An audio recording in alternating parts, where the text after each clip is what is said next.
Hello everyone.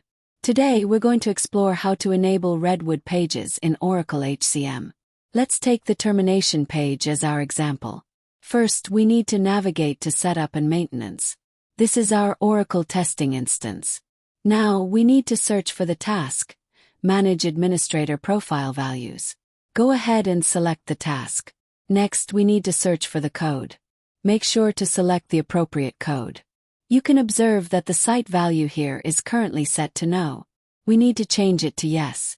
This setting is specifically for the termination page. Now you can save and close this window. For the Resign from Employment page, we need to add an additional value. We'll need to set this to yes as well. By default, these pages will be disabled. Therefore, we are going to enable those pages now. I will demonstrate whether we can view the termination page here. As you can see, the termination page is present. Let's check to see if it is Redwood enabled.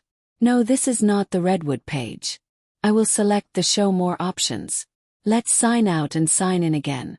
You can find a Terminate Employment option here. Let's check if this is Redwood enabled. Yes, see, now we have the Redwood page for Terminate Employment. We are providing Managed HCM/ERP Consulting, AI for ERP, Automated Testing, Enterprise Architecture Services, Redwood and Visual Builder Studio Consulting, DevOps for ERP, Kairos Functional Suite. Thank you.